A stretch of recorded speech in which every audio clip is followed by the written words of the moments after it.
Hello, everybody. Welcome to Talk About House. I'm Todd. I'm Juana. Okay, we are going to talk about all of the great real estate things that were in the Big Beautiful Bill, which are more tax incentives, tax credits, tax cuts, incentives to build, incentives to be an investor, and extensions of things that were supposed to be phased out. We're just going to go through. There's like over a dozen in here. We're just going to go over like the ones that might apply to you. Right. So there's actually something for everyone, so stick around. It doesn't matter whether you've got lots of money or very little money. There's something in it for everybody. Okay, so we're just going to jump right into them. We'll talk about them as we go through. Okay. First, increased state and local tax deduction cap. So right now, you get $10,000 is the cap. So if you pay $25,000 a year in property taxes, you only get to claim 10. They've raised that to 40 as long as your adjusted gross income is under $500,000. This is property taxes, state income taxes, sales tax. If you itemize, this is temporary. In 2030, it goes back to 10,000 unless it's extended again. Talk about like who does this affect and how does this work? So this primarily helps people in coastal communities. So the East Coast tends to have higher property taxes. The West Coast, for example, California tends to have higher property taxes. There's some places in the South too, like for example, Texas has higher property taxes. So it helps people on the coasts with their property taxes because they are higher. I think that over time, as the individual deductions keep going up, this may be a moot point, but right now this is super helpful because, of course, when the tax deduction got cut back to $10,000, that hurt a lot of people because they were paying more than $10,000 in property taxes. The thing that I want to emphasize about this is that this is actually for the middle class because, like I said, these are expensive areas and these are middle class people paying these property taxes that are over $10,000. Yeah, but I mean, if your income is $450,000. Well, depending on where that is, that could be middle class, is what I'm saying. Right, but if you live in Tulsa and you make $450,000 and your property taxes are $40,000. If you live in Tulsa, your property taxes are not $450,000 are not $40,000 if you're making $450,000. Yeah, I don't know. Yeah. Okay. Here's another one. This is a permanent extension of the 2017 Tax Cuts and Job Act. There's two things in this. Mm-hmm. One is this $750,000 deduction, mortgage and interest deduction. Mm-hmm. That keeps going. It was supposed to expire this year. It gets to keep going. There might be some people out there who there's accountant said, well, you're going to lose it next year, so maybe they didn't buy a house, but now they're going to get this great benefit they didn't know they were going to get. Do you think this brings more people back into the market, maybe, knowing that they can get a deduction on their because the argument's always been, but a mortgage should be $2,650, but I can rent for $2,000. That's $400. But you do get a tax break on that because you're going to deduct from your taxes. Right. So I agree with that perspective that there are people who see that way, but obviously these are not the people that benefited from the $750,000 mortgage deduction. Right. Or interest deduction. So, but I'm just saying you get a deduction. So yes. Does this incentivize people? I mean, of course. I think that's the whole point of all these policies, right? These policies are designed to channel behavior. Mm-hmm. Okay.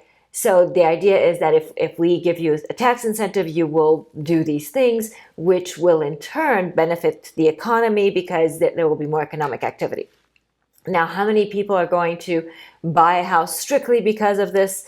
I'm not sure that there's even a handful because I think people at that price point make decisions based on other factors. However, it is helpful nevertheless. Okay, there's another part of that bill that allows people whose business, like their qualified business, is doing rental real estate mm-hmm. to deduct 20% of the income they get from in rents is tax-free. Right. So how does that work? Does that mean if I own a rental, I get the first 20% tax-free? Well, maybe. So, it's a little more complicated than that. You'd have to participate in the rental and there are income limits. And so, of course, like with anything else, you have to read the fine print. But yes, in broad strokes, yes, that is a possibility.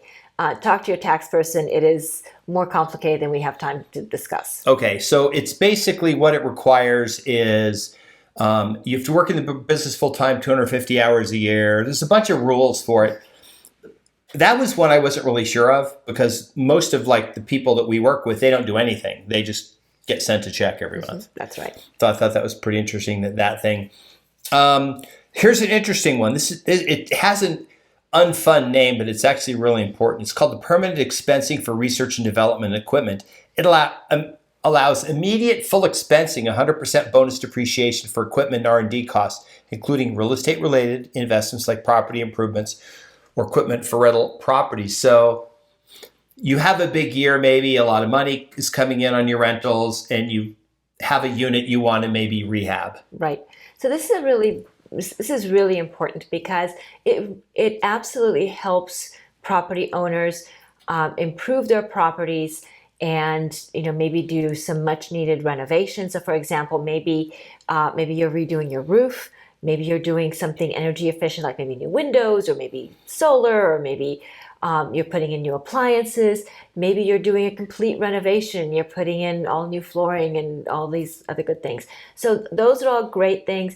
They improve your property. They add value to your property, and you get to deduct them in the year that they happen. This is really important because, for example, while you were always able to deduct minor things, now you can deduct major things that have a long life, such as a roof, like I said. Before, you used to be able to deduct the roof over a period of years because it had to do with the useful life of the improvement. Now you can deduct it all in 1 year. So let's say, for example, that you're making $100,000 off your rentals this year. Well, maybe you can afford to spend $20,000 and put on a new roof.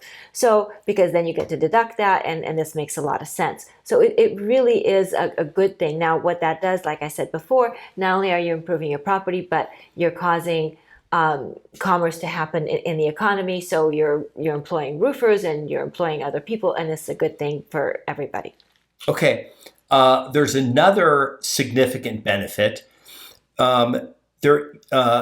It's inheritance when you pass on your real estate assets. So the current limit is about $7 million, can be passed tax-free.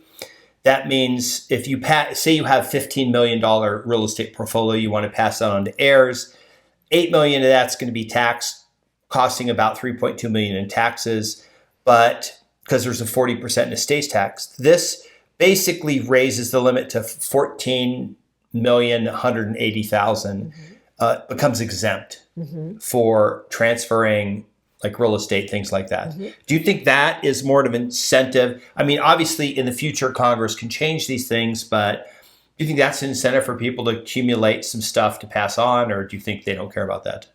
It could be. It could also be a Columbo moment of whodunit. Whodunit? Yeah, right. So, all of a sudden your heirs realize that you've got, $14 million worth of real estate. Something might happen to you, just saying. Okay. 1031 exchanges. So 1031 exchanges are good things. How does the bill change them? It doesn't really. I mean, that was one of the things that they did not take away. So 1031 exchanges stand, which is great. Okay. There is also a increase in deduction cap from 1 million to 2.5 million. This allows landlord to immediately expense costs for qualified equipment and certain improvements. And then this is the cap that's raised. So the cap for the total number of deductions you can claim goes up.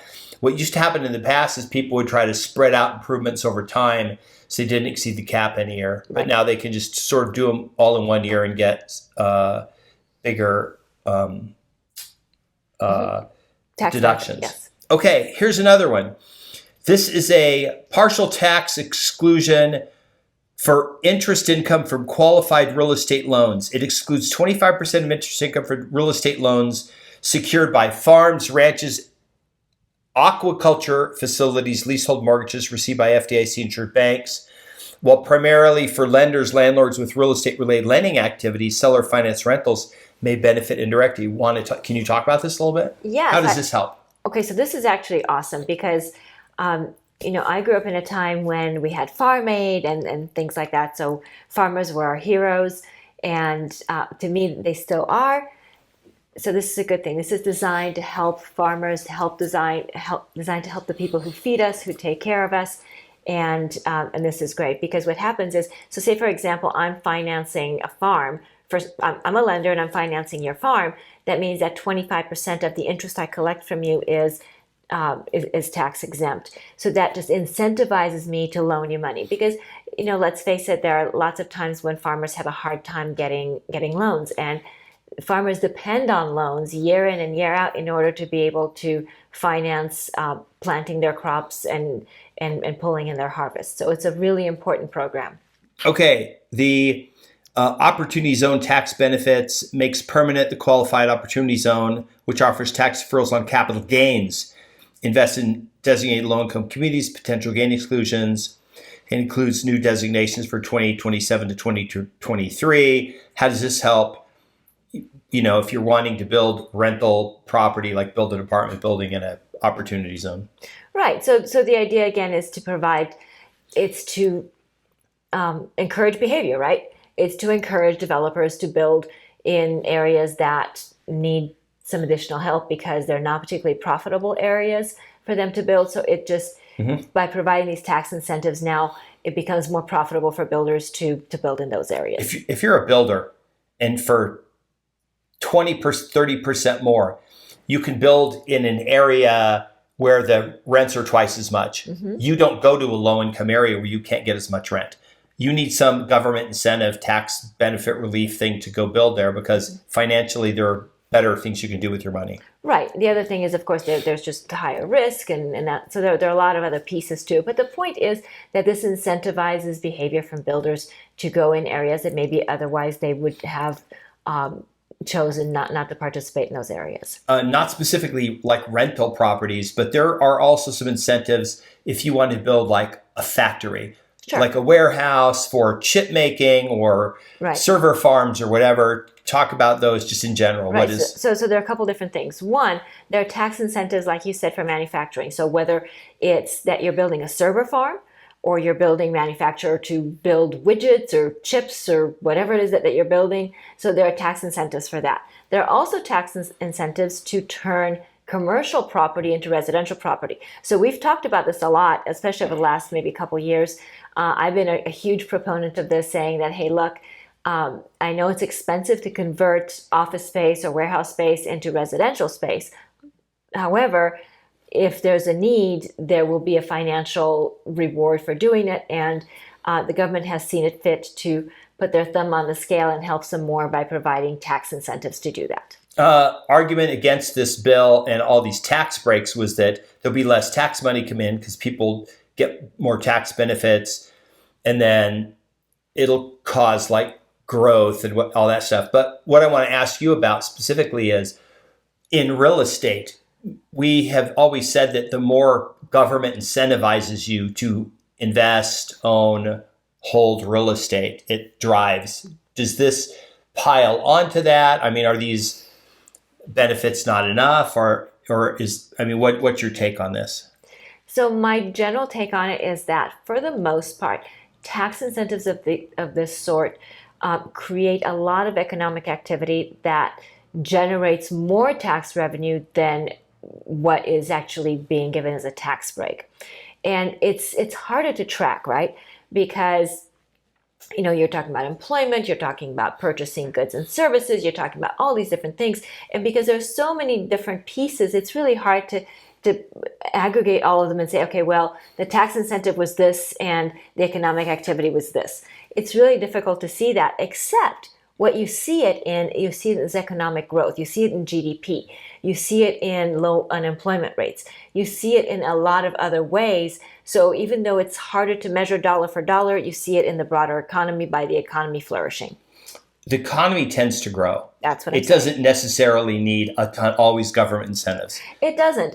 So these are just things that they're doing trying to fire up the economy even more. From my perspective, I think the economy is doing fine. Yep. I don't think these are needed.